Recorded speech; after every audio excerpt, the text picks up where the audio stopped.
함께 찬송가 214장 하시겠습니다.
날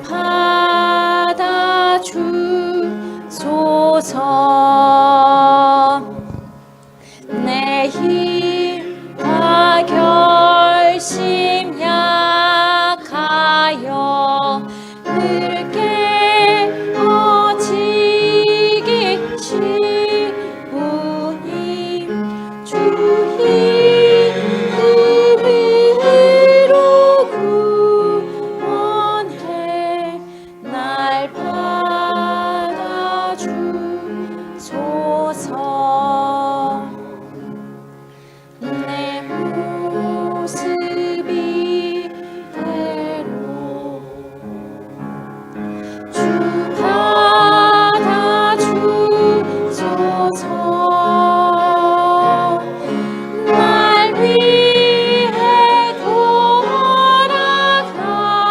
돌아가신 주 날 받아주소서.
이어서 88장 하시겠습니다.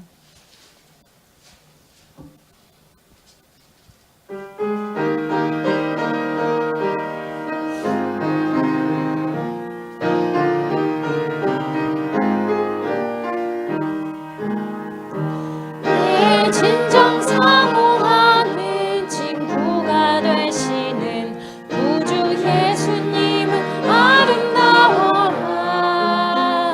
산 밑에 백합화요 빛나는 새벽별 주님 영원할 길 아주 없도다. 내 맘이 아플 적에 큰 위로 되시며 나 외로울 때 좋은 친구가 주는 저 산 밑에 백합 빛나는 새벽별 이 땅 위에 비길 것이 없도다.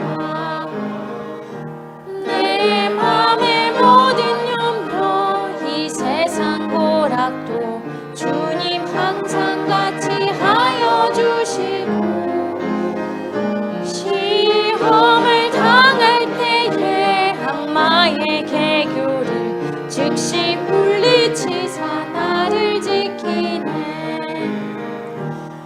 온 세상 날 버려도 주 예수 안 버려 끝까지 나를 돌아보시니 주는 저 산 밑에 백합 빛나는 새벽별 이 땅 위에 비길 것이 없도다. 내 마음을 다하여서 주님을 따르면 길이 길이 나를 사랑하리니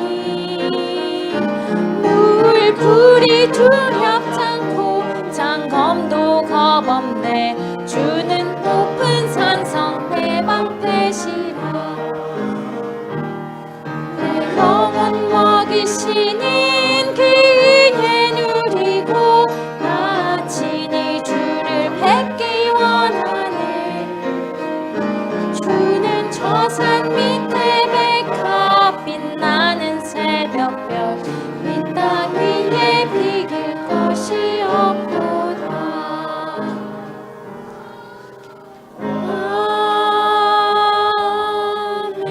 아멘. 이어서 89장 1절과 4절 하시겠습니다.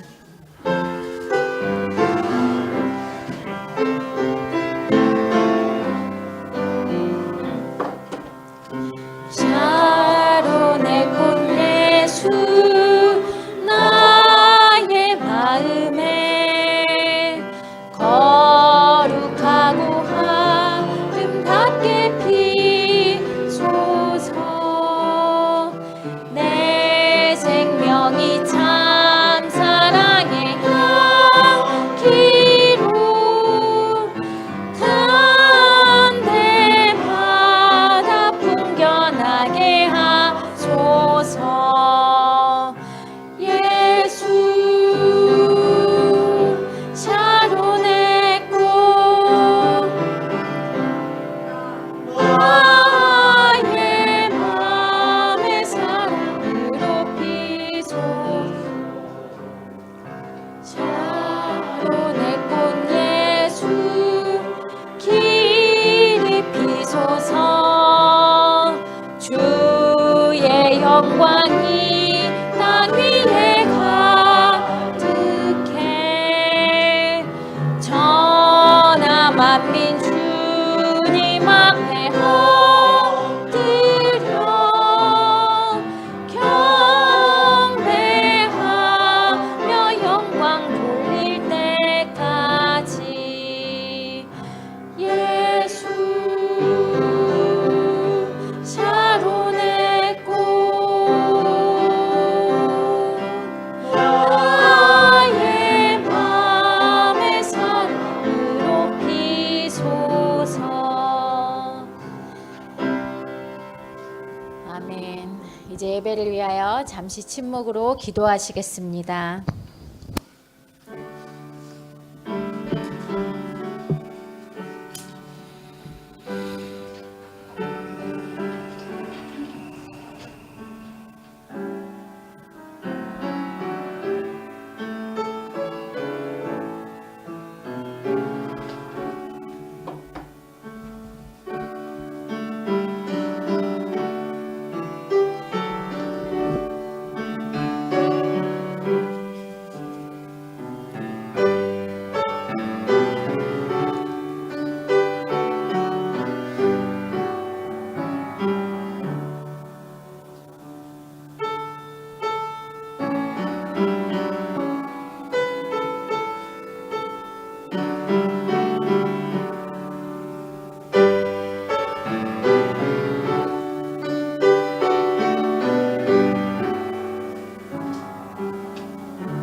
이제 다 같이 자리에서 일어나셔서 찬송가 1장을 부르시면서 대림절 셋째 주일 예배를 시작하겠습니다.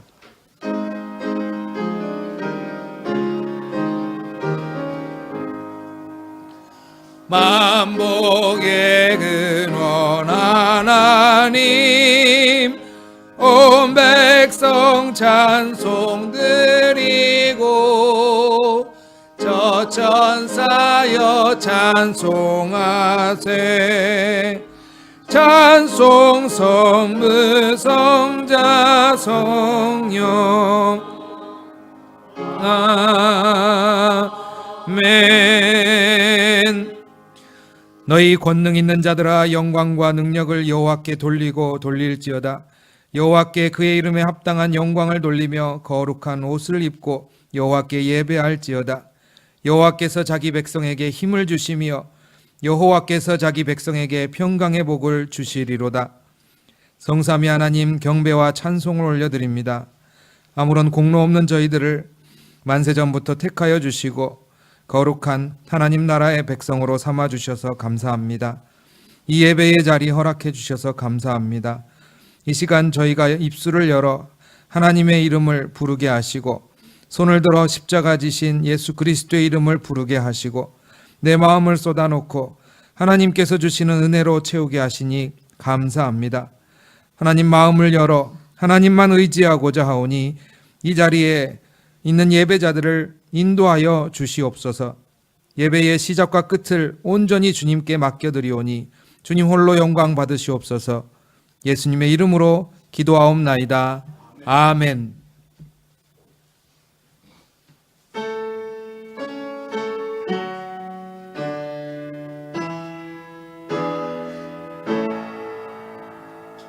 성부 성자와 성령 찬송과 영광 돌려보내세. 태초로 지금까지 영원금은 도록 성삼위께 영광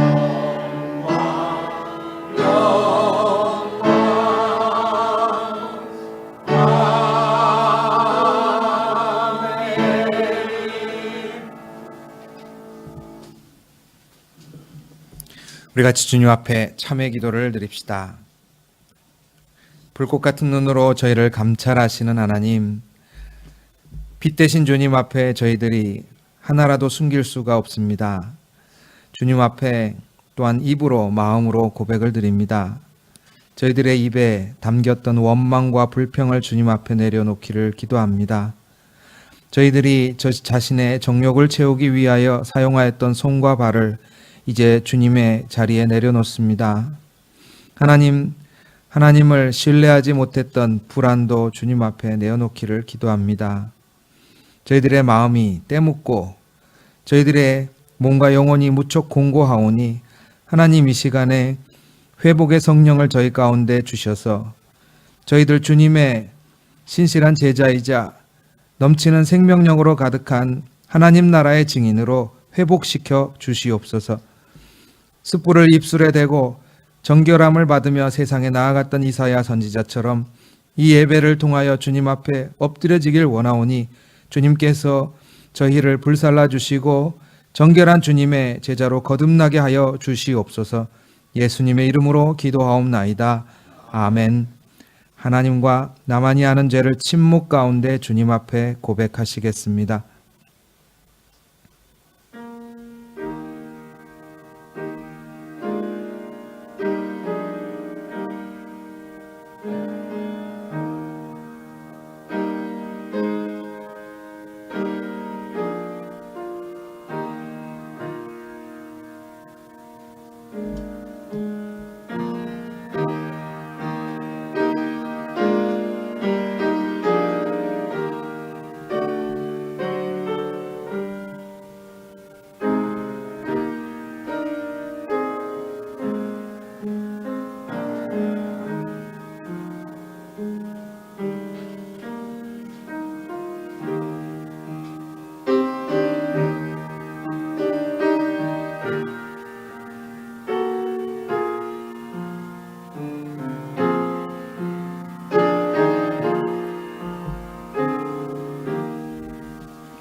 구하옵나니 주의 인자의 광대하심을 따라 이 백성의 죄악을 사하시되 애굽에서부터 지금까지 이 백성을 사하신 것 같이 사하시옵소서.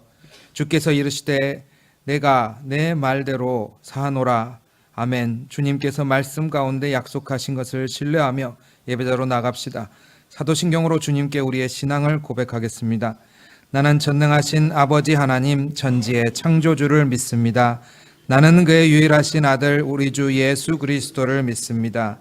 그는 성령으로 잉태되어 동정녀 마리아에게서 나시고 본디오 빌라도에게 고난을 받아 십자가에 못 박혀 죽으시고 장사된 지 사흘 만에 죽은 자 가운데서 다시 살아나셨으며 하늘에 오르시어 전능하신 아버지 하나님 우편에 앉아 계시다가 거기로부터 살아있는 자와 죽은 자를 심판하러 오십니다. 나는 성령을 믿으며 거룩한 공교회와 성도의 교제와 죄를 용서받는 것과 몸의 부활과 영생을 믿습니다. 아멘.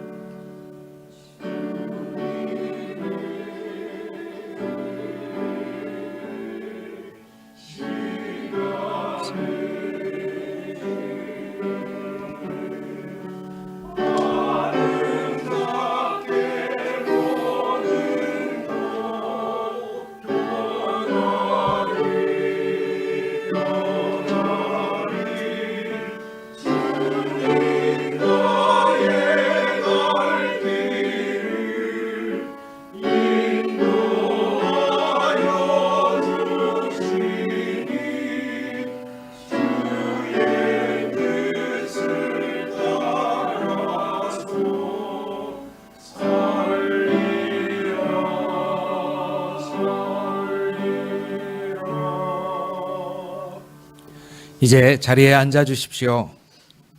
우리 주보 안쪽에 하나님의 은혜 찬송 악보를 보시면서 같이 주님께 영광 돌리시겠습니다.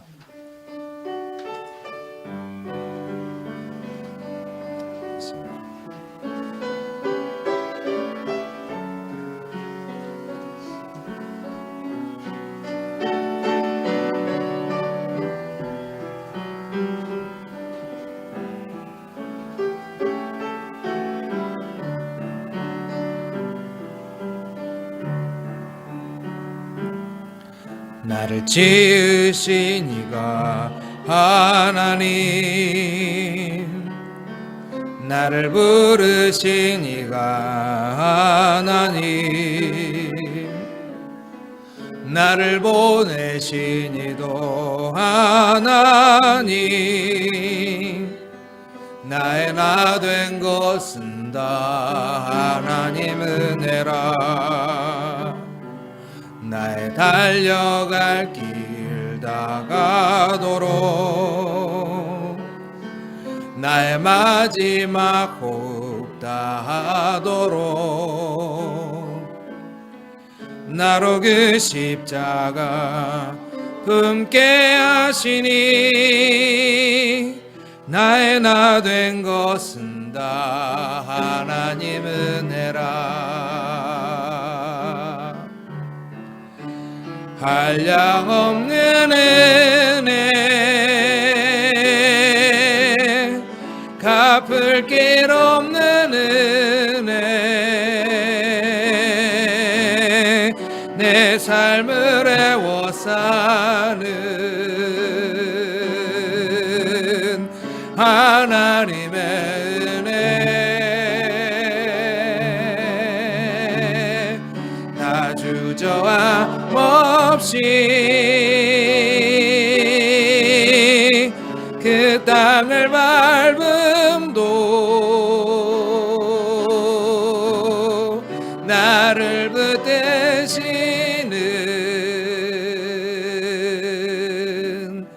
하나님의 은혜.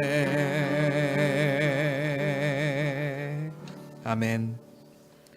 오늘 나누실 교동문은 주보 예배 순서 오른쪽에 117번 교동문이 있습니다.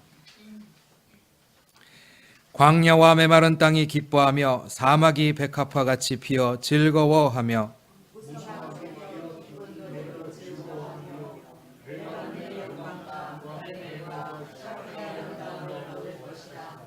그것들이 여호와의 영광 곧 우리 하나님의 아름다움을 보리로다.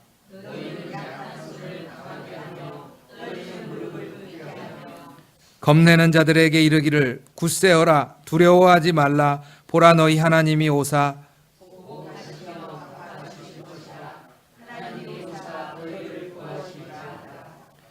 그때 맹인의 눈이 밝을 것이며 못 듣는 사람의 귀가 열릴 것이며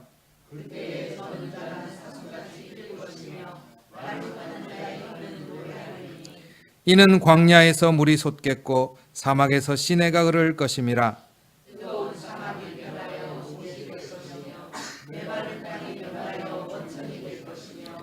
승냥이의 눕던 곳에 풀과 갈대와 부들이 날 것이며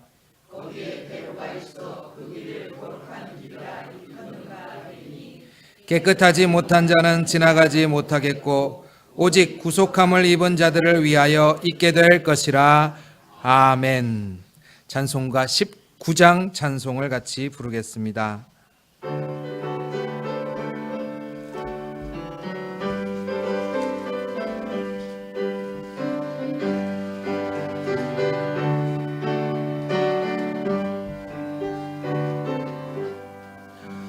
찬송하는 소리 서 사람 기뻐하도다. 하늘 아버지의 이름 거룩거룩하도다. 세상 사람 찬양하자 거룩하신 하나님께 할렐루야 할렐루야 할렐루야 아멘. 하나님의 나라 권세 영원토록 있도다. 하나님의 영광 나라 거룩거룩하도다. 하늘 보좌 계신 주님 세상 주관하시도다. 야 할렐루야 할렐루야 아멘. 예 크신 섭리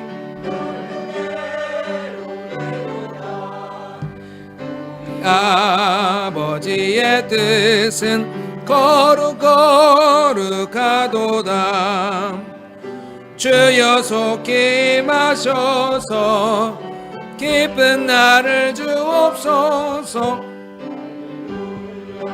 할렐루야 할렐루야 아멘.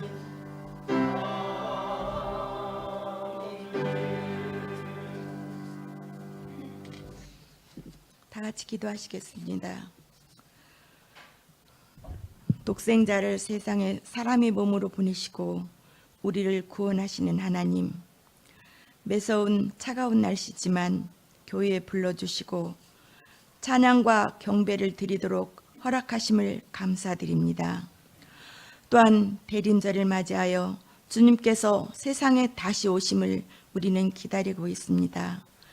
영접하는 자에게 성령으로 다시 오시겠다 하신 하나님, 주님 다시 오심으로 가난한 자에게 복음을 주옵시고 절망한 자에게 소망의 빛을 볼 수 있게 하시고 소외된 자에게도 하나님의 위로를 주옵소서. 하나님, 길거리에는 예수님의 탄생을 축하하는 크리스마스 장식들이 많이 있습니다. 작게 반짝이는 불빛들을 바라보면서 이 땅에 평화가 오기를 기도합니다. 중동과 한국에서 전쟁의 두려움이 없는 하나님의 평화가 이루어지기를 기도합니다. 또 많은 불빛들을 보면서 하나님의 주신 많은 은혜들을 세워보게 하옵소서. 우리 성도들이 힘들고 어려운 일들도 이길 수 있는 힘을 주시옵고 고통과 미움도 말씀으로 위로받게 하신 하나님의 사랑과 여러 가지 감사의 일들을 세워보며 은강교회가 감사가 넘치게 하옵소서. 사랑하는 자녀에게 기쁜 소식으로 오시는 하나님, 오늘도 주님을 기다리며 예배하는 자들에게 복 주시면서 복 주시옵소서. 신령과 진정으로 예배가 되게 하옵소서. 예배의 처음과 끝을 주관하옵시고 온전히 영광 받으옵소서. 이 모든 말씀 예수님의 이름으로 기도드립니다. 아멘.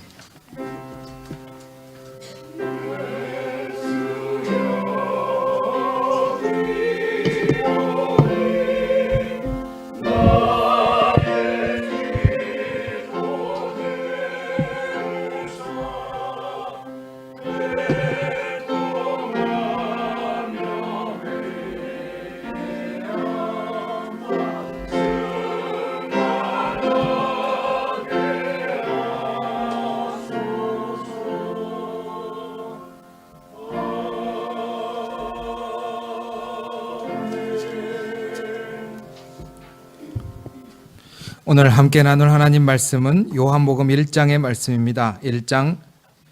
요한복음 1장 6절과 8절 그리고 19절에서 23절까지 말씀을 보시겠습니다. 신약성경 142쪽입니다. 하나님께로부터 보내심을 받은 사람이 있으니 그의 이름은 요한이라. 그가 증언하러 왔으니 곧 빛에 대하여 증언하고 모든 사람이 자기로 말미암아 믿게 하려 함이라. 그는 이 빛이 아니요 이 빛에 대하여 증언하러 온 자라. 19절 읽습니다. 유대인들이 예루살렘에서 제사장들과 레위인들을 요한에게 보내어 내가 누구냐 물을 때에 요한의 증언이 이러하니라. 요한이 드러내어 말하고 숨기지 아니하니 드러내야 하는 말이 나는 그리스도가 아니라 한데, 또 묻되 그러면 누구냐? 내가 엘리야냐? 이르되 나는 아니라. 또 묻되 내가 그 선지자냐? 대답하되 아니라. 또 말하되 누구냐? 우리를 보낸 이들에게 대답하게 하라. 너는 내게 대하여 무엇이라 하느냐? 이르되 나는 선지자 이사야의 말과 같이 주의 길을 곧게 하라고 광야에서 외치는 자의 소리로라 하니라. 아멘.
우리 같이 기도하겠습니다. 주님을 기다립니다. 주님께서 이 예배의 자리로 임하시기를 기도합니다. 주님께서 오셔서 이 땅 가운데 참으로 어려움과 고통 가운데 살아가는 저희들의 삶 가운데 오셔서 빛이 되어주시고 상처 입은 것들을 회복시키시는 주님께서 오셔서 넘어져 있는 사람들 넘어지게 놔두지 않으시며 일으켜주시고 또한 세상에서 하나님 없이도 살아가는 저희들이 주님 앞에 낮아지는 그런 시간들이 되기를 간절히 기도합니다. 예수님 이름으로 기도합니다. 아멘.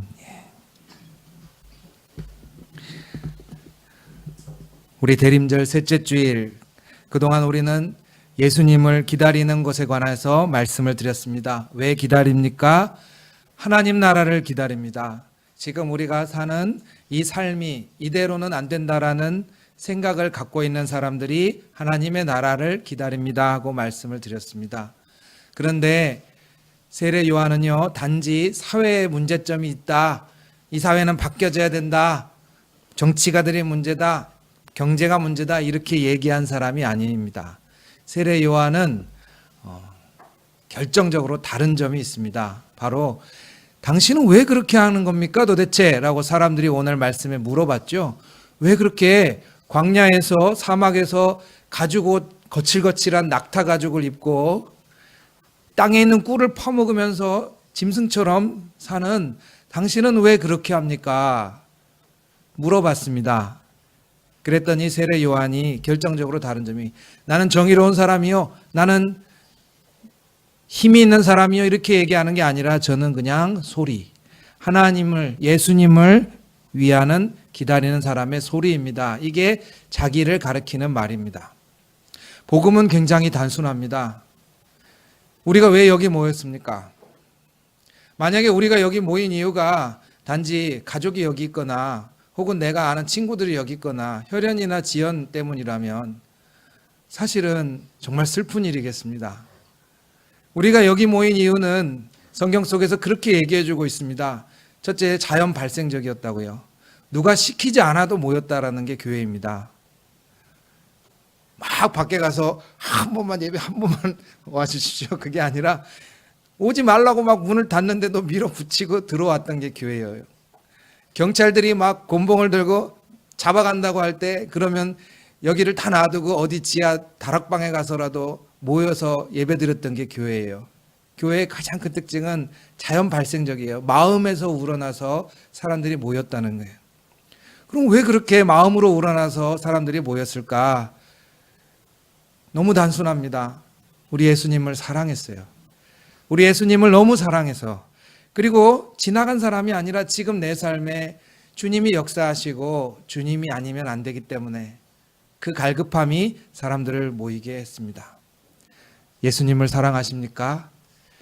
그것이 여러분의 이유 전부가 되기를 간절히 축원합니다. 여기 온 이유 그거 하나면 족합니다. 전 예수님을 사랑합니다. 그리고 사람들은 이해하지 못합니다. 솔직히 어떻게 그것을 이해하겠습니까?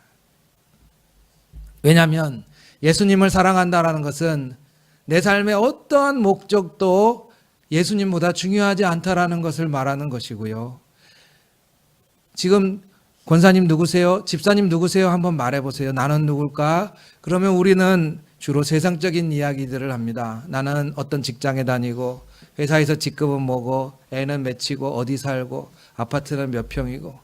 그러나 세례 요한은 자기 가문이나 자기 배경 아무것도 얘기 안 합니다. 그 사람한테 제1순위 내가 나는 누구입니다라고 얘기하는 건 딱 하나예요. 나는 예수 믿는 사람입니다.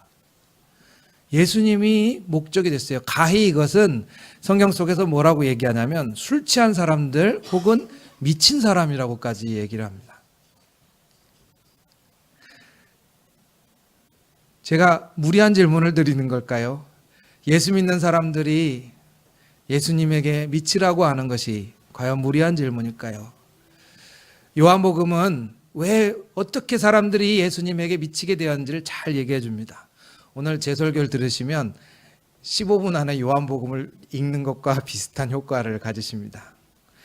마태, 마가, 누가, 요한은 모두 예수님의 이야기입니다. 그런데 여러분, 신약성경은 마태복음부터 쓰여진 게 아니고요. 사실 신약성경 제일 먼저 쓰여진 건 데살로니가서예요. 데살로니가 교회로 보내는 편지, 그게 제일 먼저고, 그리고 사실 요한복음은 거의 150년 지난 다음에 쓰여진 건데 복음서에도 순서가 있습니다. 제일 먼저 쓰여진 건 마가예요. 마가복음. 그리고 그 다음에 마태와 누가가 쓰여졌고 요한복음은 뒤에 쓰여졌어요. 근데 잘 보시면 복음서마다 예수님을 증거하는데 약간 주제가 있습니다. 무슨 주제냐면 마태복음은요, 도대체 예수님이 어디서 온 사람이냐? 계통이 어디냐? 소속이 어디냐? 이 질문이에요. 그래서 마태복음에 시작하면 족보가 나옵니다. 족보가 나와서 예수님이 옛날부터 하나님의 뜻에 따라 이런 가문을 통해서 나타나셨구나 라고 쭉 계통을 잡아줘요. 그리고 예수님이 마치 선생님처럼 막 훈계하고 가르칩니다. 마태복음을 보면. 근데 누가복음이나 마가복음은 예수님을 믿으면 도대체 어떤 일이 생길까요? 마가복음에 많이 나오는 이야기는 두 가지예요. 하나는 귀신 쫓는 이야기. 사람들이 아무도 손대지 못하고 귀신 들려서 고통받던 사람이 예수님을 만나니까 귀신이 빠져나가고 자유하게 되었어요. 아프던 사람이 예수님을 만나니까 그 사람이 변화되었어요. 회복되었어요. 마가복음은 예수 믿으세요. 예수 믿으시면 여러분들이 결박되었던 거, 죄와 사망으로 인해서 찌들었던 삶이 예수 안에서 회복되고 새 삶을 얻습니다. 죽음이 아무리 무섭다 그래도 예수님은 죽음을 이기셨기 때문에 우리는 이제 죽음을 두려워할 필요가 없습니다라고 마가복음 막 외치면서 병 고치고 귀신 나간 이야기를 증거해줘요. 기적 얘기.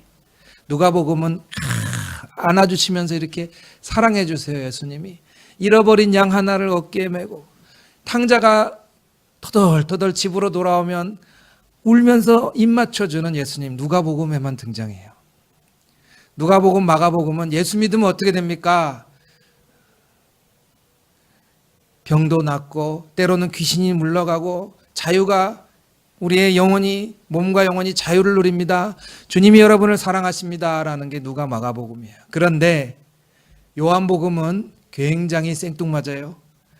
성탄절에 마리아가 말구유에 요한을 아기 예수를 눕히고 이런 얘기 하나도 안 나옵니다. 요한복음 1장 읽어보시면 하나도 안 나와요. 요한복음 1장은 예수님이 빛이다라고 하면서 시작을 해요. 근데 왜 그렇게 하느냐? 요한복음이 성경에 있는 이유는 딱 그거예요. 처음에 예수 믿는 사람들은요, 아프면 병이 고쳐졌으면 좋겠다. 집이 가난하면 내가 좀 축복받아서 좀 일어났으면 좋겠다. 내가 예수 믿으면 기적이 좀 생겼으면 좋겠다.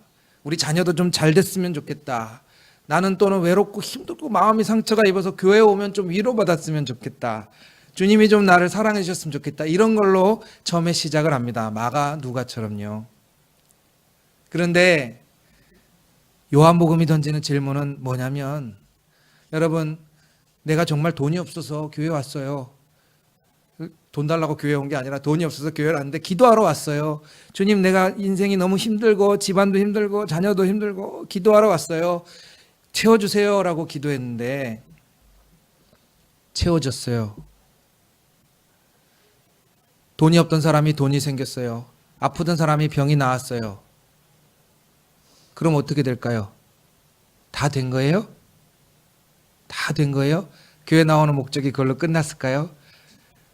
내가 이제 살 것 같다 그럴까요? 사실 성찰해 보면요, 돈 없던 사람이 돈이 생긴다고 내가 이제 살 것 같다 그런 건 정말 잠깐이라는 거예요. 아픈 사람이 아파요, 기도해서 나았어요. 그 나은 거는 정말 잠깐이라는 거예요.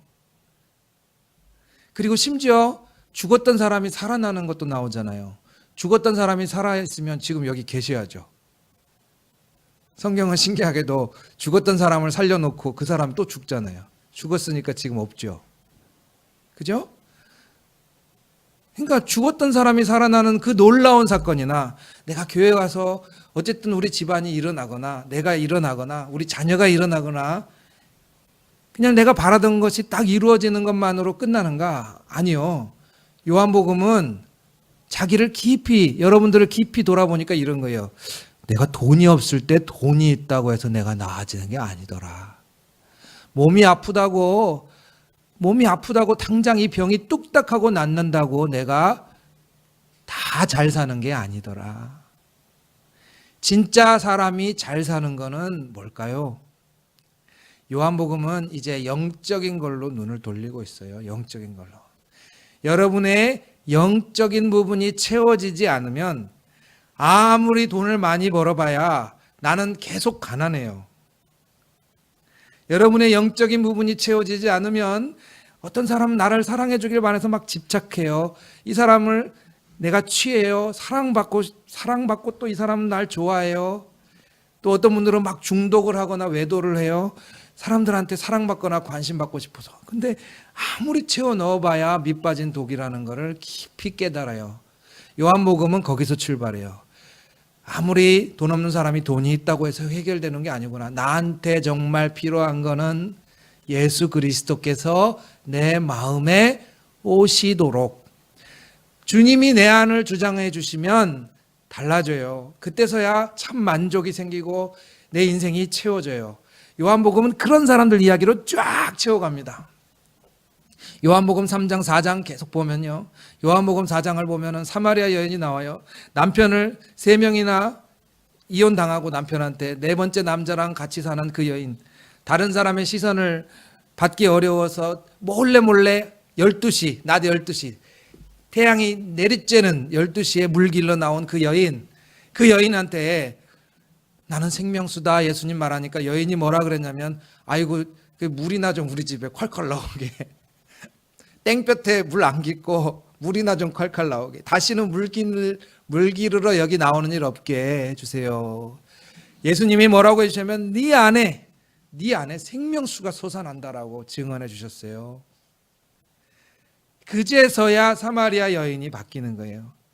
집에 물이 수도가 팡팡팡팡 터진다고 바뀌는 게 아니에요. 여러분이 근심하고 걱정하는 문제가 그냥 다이렉트로 그대로 해결된다고 바뀌는 게 아니라 정말 우리가 갖고 있는 우리를 만족시키는 질문은 예수님, 나의 사랑, 내 영적인 것, 내가 이 세상을 살면서 때론 돈이나 때로는 건강이나 때로는 인간관계에 막 쫓아다녔는데 무지개 같단 말이죠. 내 인생에 성공하려고 막 달렸는데 신기루 같단 말이죠. 그런데 예수님을 만난 것이 종착점이라는 사실을 요한복음이 말해주고 있어서 들어와 있어요. 요한복음에는 너희 사마리아 여인뿐 아니라 요한복음 7장 8장에는 가늠한 여인이 등장합니다. 가늠한 여인이 등장하는데 이 여인도 예수님께서 사실은 그래 내 괜찮아 용서해 줄게 이게 핵심이 아닙니다. 너는 일어나 가라는 게 핵심이에요. 예수님을 만난 이 여인은 죄를 짓지 않을 수 있는 영적인 힘을 얻게 되고요. 그리고 요한복음에는 또 베데스다 연못에 38년 된 병자가 있어요. 베데스다 연못에 38년 된 병자는 사실 뭡니까? 그 이야기 아마 많이 모르시기 때문에 제가 말씀드리면 저기 연못이 있어요. 저기 기적의 연못이에요. 그런데 거기 연못이 갑자기 용솟음 쳐요. 확 용솟음 치면은 이때다 그러고는 그 연못을 향하여 사람들이 달려요. 아픈 사람들이 1등으로 들어가는 한 사람만 병이 나아요. 그런데 이 사람은 38년 동안 자리 깔고 누웠어요. 왜? 아무도 나는 걷지 못하는데 달리기를 해야 되는데 아무도 나를 업어서 그 물에 1등으로 넣어주는 사람 없지 않습니까? 자기 코가 석자인데 예수님 거기 가서 뭐라고 말씀하시느냐? 일어나 걸어라. 내 자리를 들고 일어나 걸어라 하셨어요. 왜? 나를 믿으면 걷게 된다? 이게 핵심이 아니에요. 네 안에 주님께서 오시면 새 사람이 되는 거예요. 이전과는 완전히 다른 새 사람이. 요한복음은 예수님을 만나면 새 사람이 됩니다. 예수님을 만나면 내가 이전까지 세상 것들이 좋다고 쫓아가다가 만족하지 못하는데 그거 정말 허무한 것이었는데 예수님을 만나니까 이제서야 사람이 꽉 차는 내 인생의 종착지가 예수님이군요 하고 고백하게 됩니다. 여러분에게 그런 열정, 그런 종착지가 예수님이십니까? 열심히 찾아봤는데 없다가 정말 예수님이 여러분의 대안이십니까? 만약에 여러분 예수만이 나의 대안입니다. 저는 예수님을 만나야 삽니다. 내 인생은 예수님을 만나야 채워지는 것이지 그 뭐 돈으로 회사 직급으로 승진으로 채워지는 게 아니라 가족이 잘 되고 자식 잘 되는 걸로 채워지는 게 아니라 전 예수님하고 있어야 돼요 라고 얘기한다면 정말 일어나 걸으셔도 됩니다. 여러분들이 그런 사람이라는, 복음은 그런 힘이 있다라는 걸 수없이 많은 사람들이 증거합니다. 그런데 사람들은 정말 이상해 보이는 거예요. 왜 그럴까? 왜 그럴까? 그러나 예수 믿는 사람들은 예수님을 만날 때 흠뻑 사랑에 빠졌고 그 사람이 예수님을 만나서 가는 것이 인생의 전부가 되었습니다. 강화도에는요 200개가 넘는 교회가 있습니다. 강화도에 교회가 200개나 있다는 사실을 사실 굉장히 놀랐어요. 저는. 근데 그 200개, 제주도에 저희 교당 교회가 50개 정도밖에 없는데 200개가 넘는 교회가 제주도보다 훨씬 작은 섬에 몰려 있다는 거. 왜 그럴까? 강화도의 첫 교회, 첫 신자는 어떻게 탄생했냐면 인천에서 주막집을 하던 요즘 유명한 사람이죠. 이승환이라는 사람이 인천에서 주막집을 하는데 당시에 처음에 자기가 믿고 있던 친구들이 있었어요. 이 친구들하고 왜 그런 분들 있잖아요. 술도 같이 먹고 놀이도 같이 하고 어디 놀러다도 같이 다니고 너랑 나랑은 평생 죽마고 오니까 같이 살자. 그래서 이 친구들하고 결의를 해서 딱 거창한 결의를 하나 했는데 그게 뭐냐면 야 우리 개 들자. 개 모임 하자. 그리고 개 모임을 했어요. 인천에서 주막집 하면서. 근데 개 모임이라는 게 뭡니까? 항상 뭐가 나요? 예, 유식한 말로 사고 무식한 말로 빵꾸가 나죠. 개 모임을 친구가 갖고 튀어버렸어요. 그러니까 자기가 갖고 있던 돈을 엄청 날리고 친구도 날렸잖아요. 그러니까 와 내가 인생에서 뭐가 중요하냐 이런 상실감이 있는데 교회를 우연히 나가게 됐다가 이 사람이 교회에서 복음을 들었어요. 예수님이 내 소망이라는 걸 들었어요. 개 모임 떼먹은 돈이 돌아오는 게 아니라 예수님이 내 소망이라는 게 탁 마음속에 자리 잡으니까 이 사람이 해까닥 돌아버렸어요. 그래서 그 길로 강화도에 있는 어머니한테 찾아갑니다. 강화도에 있는 어머니한테 가서 어머니가 거동을 못 하세요. 그냥 가서 거기 가서 이야기를 하는 거예요. 어머니 예수 그리스도 예수님 믿으세요. 예수님 믿으면 인생의 새 사람이 돼요. 보나마나 어머니 이야기는 안 나왔지만 그 밥이 나오냐 떡이 나오냐 이렇게 물어보지 않았겠어요. 밥이 나와요 떡이 나와요 그런 거 아니잖아요. 예수님을 만났더니 너무 좋아요. 인생의 방황이 없어지고 내 인생의 이제 종착점이에요 라고 얘기를 했겠죠. 어머니가 세례를 받으마 라고 말했어요. 그랬더니 자기에게 세례를 줬던 외국 선교사를 찾아가요. 인천에 있는 교회에 찾아가서 외국 선교사한테 저 강화도에는 교회가 하나도 없고 믿는 사람도 하나도 없는데 제 인천에 나와서 일하다가 이제 고향에 계신 어머니한테 세례를 너무 주고 싶은데 어떻게 좀 안 되겠습니까? 선교사가 오케이 하고 배를 타고 인천에서 강화도로 갑니다. 다리가 없었죠 그때는. 배를 타고 딱 가는데 강화도 그 마을 앞에 해변가에 하얀 옷 입은 사람들이 구름대 같이 나왔어요. 누굴까요? 동네의 훈장님들이에요. 동네 훈장님들이 갓을 쓰고 쫙 나와서 아니 외국 코쟁이가 우리 강화도에 발을 딛겠다고? 천만의 말씀. 우리 강화도는 공자를 따르는 아주 명망 있는 섬이다. 절대로 외국 코쟁이는 우리 강화도에 발짓지 못한다. 사정을 해도 안 돼요. 왜냐하면 이 사람 신분이 또 주막집 하는 사람 아닙니까? 예나 지금이나 높은 신분은 아니죠. 사정을 하다가 도저히 안 돼서 어떻게 했어요? 어머니한테 갔어요. 집으로 찾아가서 어머니를 업고 선교사님 저기 저 허리까지 오는 데까지만이라도 배를 좀 대주십시오. 그리고 어머니를 업고 그 어머니를 업고서 바닷가로 걸어 들어갔어요. 바닷물 안으로. 바닷물 안으로 들어가서 그 바닷속에 어머니를 업은 채로 물속에 푹 들어갔어요. 선교사님이 거기서 배에서 이렇게 업고 이 사람은 물속에 들어가 있고 선교사님이 어머니를 세례를 줬어요. 세례 받으면 뭐 달라집니까? 밥이 나와요, 떡이 나와요. 어머니가 갑자기 걷게 됐어요? 아니에요. 딱 하나. 어머니 안에 예수 그리스도가 가득하심으로써 우리 어머니가 그동안 나는 왜 못 걷냐, 나는 왜 가난하냐, 나는 왜 이렇게 늙었냐, 나는 왜 인생이 이러냐 많은 방황을 하다가 예수 그리스도를 만나고 새 사람이 되었다라는 그거 하나밖에 없어요. 여러분, 여기서 저는 질문을 한번 여러분한테 해보셨으면 좋겠어요. 이 사람은 도대체 왜 그랬을까? 도대체 이 사람은 밥이 나오는 것도 떡이 나오는 것도 아닌데, 내가 요즘 살기 힘든 세상에서 뭐 직장 승진시켜주는 것도 아니고 애들 잘 되게 해주는 것도 아닌데 왜 그 세례 하나 받으려고 온 마을에 왕따가 되고 어머니를 업고 물속에 잠수까지 하면서 세례를 받게 했는가? 이것뿐만이 아니에요. 우리나라 역사가 무수하게 많아요. 명성황후가 을미사변 때 시해됐습니다. 1894년인가요? 96년이죠. 92년이죠. 시해됐는데 명성황후 시해된 다음에 고종황제가 어디로 갔냐면 러시아 대사관으로 갔어요. 왜냐하면 밤에 또 일본 군대가 들이닥쳐서 자기를 또 죽일 수도 있잖아요. 그때에 궁으로 다시 불러들인 거는 선교사들이었어요. 선교사들이 와서 뭐 했냐면 고종황제 옆에서 잤어요. 옆에서 자고, 그리고 많은 선교사들이 고종황제 옆에서 뭘 했냐면 기미를 했어요. 여러분, 기미가 뭔지 아십니까? 들어오는 모든 음식의 맛을 봤어요. 독 들어있으면 내가 죽겠다고. 왜요? 돈이 생겨요? 뭐 하나 나아지는 게 있어요? 왜 남의 나라 왕 독 든 음식을 내가 먹어요?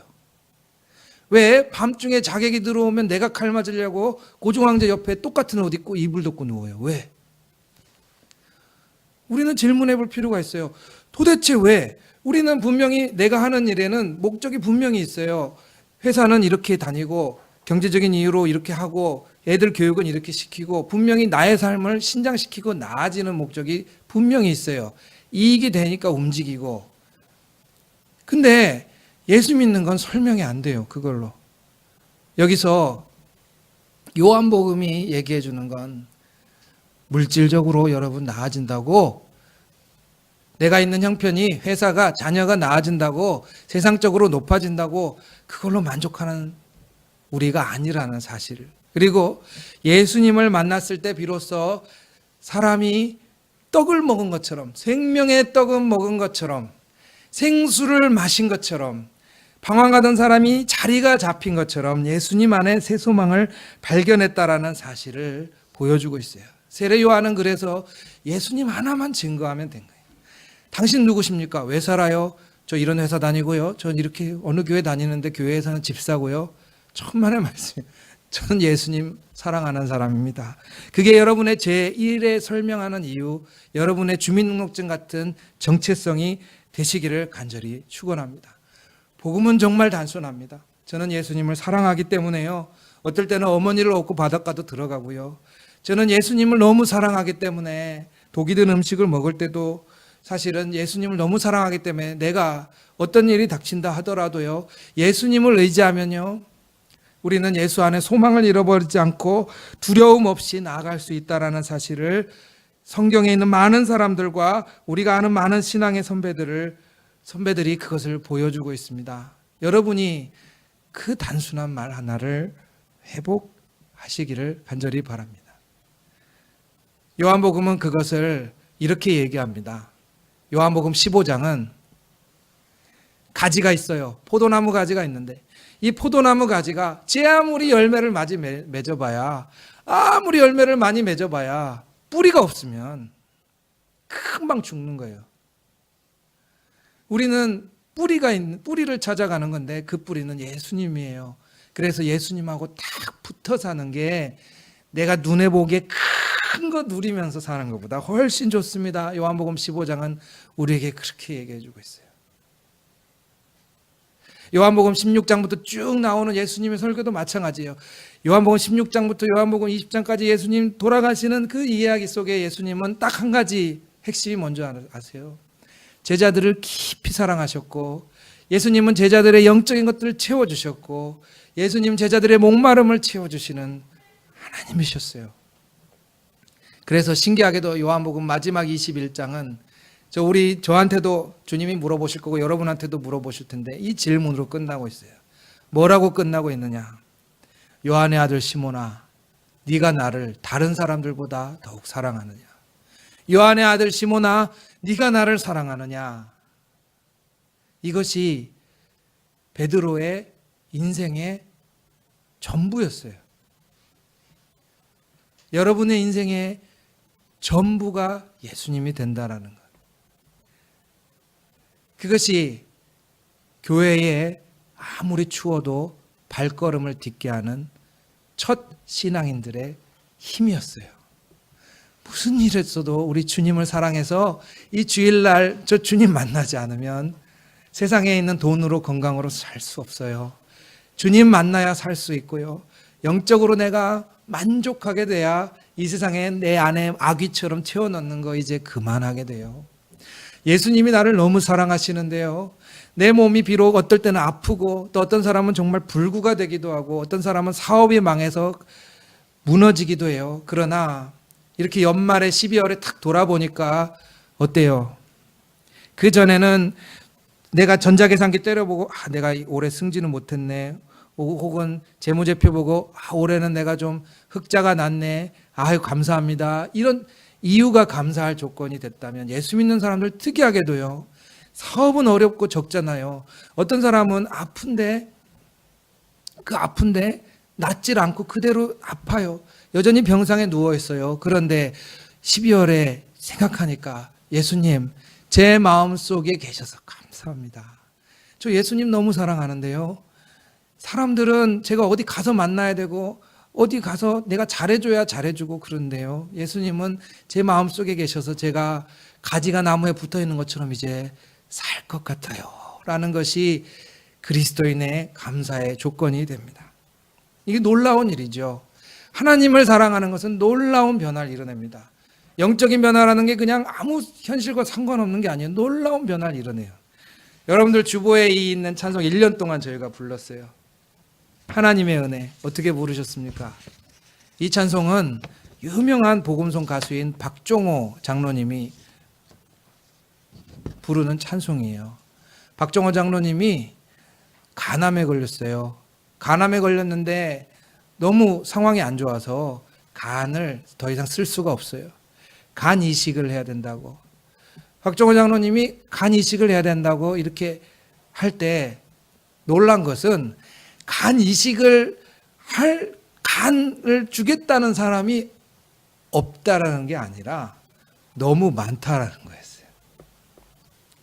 근데 이메일로 전화로 제 간을 조금 떼서 드리고 싶습니다라고 하는 많은 사람들이 놀라운 것은 이 박종호 장로님과 생면부지라는 사실이에요. 얼굴도 본 적이 없는 사람들이 자기 간을 주겠대요. 왠 줄 아세요? 박종호 장로님이 하나님을 찬양하고 하나님과 늘 다니면서 사람들에게 예수 그리스도를 전하니까 그 소망을 주시는 사역이 너무 귀해서 저 장로님 존경합니다. 그래서 우리 가족도 아니고 이름도 없고 우리 동네 사람도 아닌데 제 간 가져가세요 라고 그렇게 많은 사람이 메일을 보냈어요. 사실 맞지 않아서 안 됐지만은 결국 가족밖에 기증을 못하는 상황이었지만은 지금 기증을 받아서 장로님이 회복되셨지만은 그때 그 질문에 장로님은 답을 얻은 거예요. 이 사람들은 도대체 무슨 이익이 있다고 자기 간을 주려고 하는가? 무슨 이익이 있다고? 예수 그리스도 때문이에요. 딱 하나. 나는 예수님을 사랑해요. 그리고 예수님을 사랑하기 때문에 예수님을 증거하는 장로님과 같이 가고 싶어요. 그래서 장로님한테 간을 드려요. 장로님 건강해지시면 예수님을 또 증거하시겠죠? 저는 그게 너무 좋아요. 삶의 이유가 그거인 사람들이에요. 간을 떼주겠다는 사람들은. 여러분들, 여러분이 사는 이유, 여러분들이 가정에 있는 이유, 여러분들이 인생에 한 번 사는 인생을 오늘도 사는 이유, 회사를 다니는 이유, 이 모든 것이 우리 주님을 사랑합니다 라는 고백이 가장 깊숙한 곳에 자리하고 있기를, 그것이 유일한 이유가 되기를 주님의 이름으로 간절히 축원합니다. 기도하겠습니다. 나를 지으신 분 하나님, 나를 부르신 분 하나님, 나의 나 된 것이 하나님 은혜입니다.